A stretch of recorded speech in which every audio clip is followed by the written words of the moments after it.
I'm falling, I'm falling, I'm falling, I'm falling, I'm falling. Shouldn't be trusting me, I could be making it all up, you know. Control, you don't know me. I'm a danger to myself. Good morning, good afternoon, good evening, whatever time it is that you are tuning in. This is Unapologetically Me, featuring me. No special guest, just me. I'm going to try to talk as loud as I can. I am just making this video at the spur of the moment, so I'm not in front of my mic, nor am I in front of my normal filming area anymore. I know this used to be it, but it's not anymore. You guys know that I'm looking up the shootings and things like that. I've researched a lot of the school shootings. Mostly I stuck to under the age of 21 and it being high school, middle school, and elementary schools only. So I didn't go into Texas Tech, I didn't go into Virginia Tech, I didn't go into, the grocery store, supermarket, or any of those mass shootings. I went into just specifically these schools and looked at shooters specifically under the age of 21. So I found a lot. And my initial reason for looking into all of this was to see similarities and differences, was to see and compare red flags and what these kids had, what they did not have. What were the most common things, characteristics of these kids that are considered red flags, because there is an actual list of things that people teach teachers and school staff to look out for. What I ended up finding out, this is actually courtesy to my mother, who was a high school teacher for her entire career after college and then became a college professor part-time when she started nearing retirement. So my mom's been in the public school system for 50 years over, and she talked to me about a book when she found out that I was doing a video on the Uvalde shooting. And the book that she told me about was this one. It's called Why Meadow Died, and it's by Andrew Pollock, who is actually Meadow Pollock's father. And Meadow Pollock was a student at Marjorie Stoneman Douglas High School, and you guys would probably be more familiar if I told you that it was the Parkland shooting. Nicholas Cruz, which I don't like saying their names because they don't deserve any sort of glory or attention. In fact, in this book, he refers to Cruz by his prison number, which is 1958.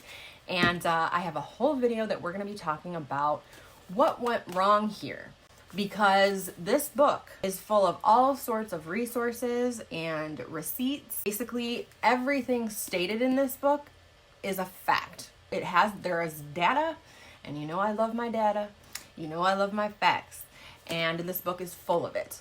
And what Andrew Pollock's goal was, after he found out his daughter was shot 9 times, was to see what happened here. How was this able to happen? He had actually been expelled, but yet he technically wasn't expelled. It was like, how can we not get answers? We ask a question, we're just given a bunch of mumbo jumbo that doesn't make any sense. And so when he started looking into this, he found other people that were, wondering the same thing, outraged teachers.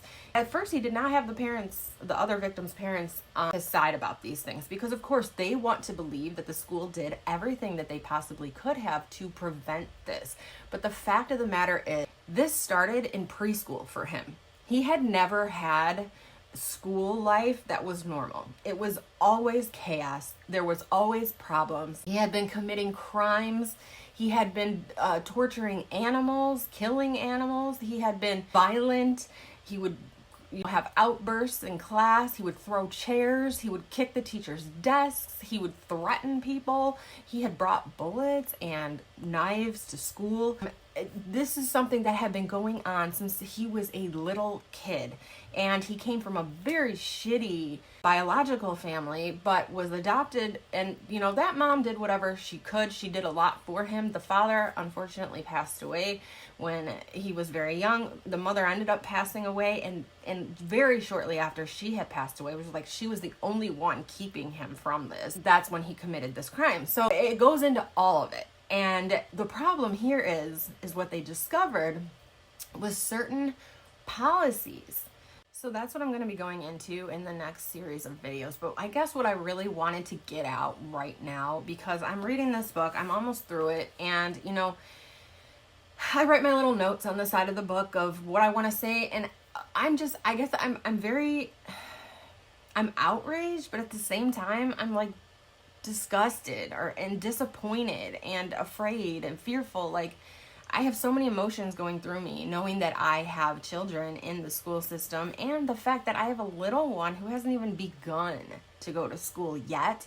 And the policies that are in place right now, as far as disciplinary actions and school safety, they are a hot flippin' mess. While a lot of the issues that happened in Broward County still in practice, and it is in practice here where I live, and I didn't even know about it. I did not know the extent of it. I knew certain things and I disagreed with them, but I didn't know half of what happened to the disciplinary parts of schooling and how badly and negatively it is affecting not just students but teachers as well. I was blown away when I found out the bureaucracy behind this and activism groups behind this.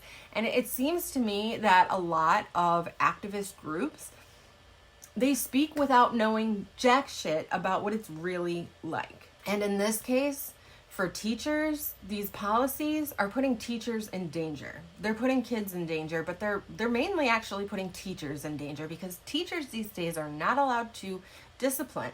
And in fact, they are encouraged not to. Mainly, this is to limit numbers of suspensions and expulsions and to basically make their numbers look better. But rather than fix the problems so that their numbers can legitimately be better, they are just not reporting actions of these students, crimes particularly. And that's what happened here in Parkland. All of these crimes that 1958 was committing were swept under the rug. And he had people make notes on him, do testings on him. They knew he did not belong in a regular school, but because of these policies, their hands were tied. They had to follow these certain policies, and because of that, he was able to continue to go into the school. And it wasn't until the very, very end when they finally expelled him, yet they expelled him and basically wiped their hands of him.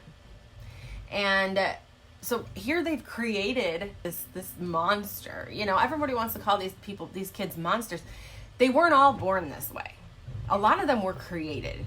Whether they were created by the shitty environment that they were brought up in, parents that weren't the best parents, and I don't mean just like parents that were working and couldn't do, I mean parents that legit did not give a fuck about their kids.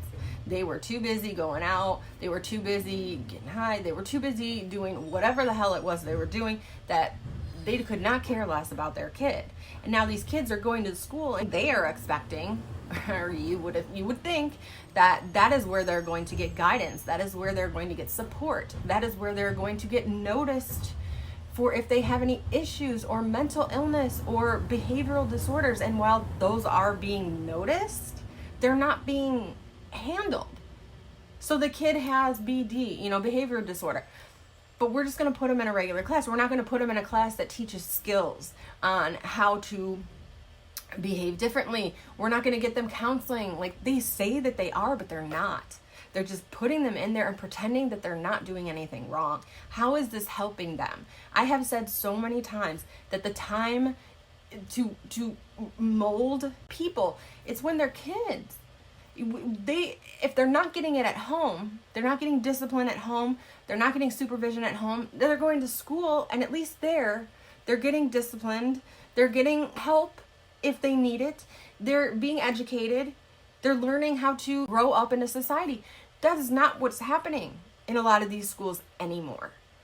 You guys, I'm just going to make the video on it and we will talk about it then, because there's so much. My brain is just going like crazy right now. So I will see you on the next video. Make sure you hit the notification bell so that you see it, because you don't want to miss this. You really don't. If you are a parent and you have kids in school, we need to learn more about this stuff. We need to stand up to the school districts. We need to show up at the school board meetings. We need to use our voice, because ignorance isn't always bliss. In this day and age, they are passing laws and programs and policies right under our noses and showing you Johnny Depp Amber Heard trial.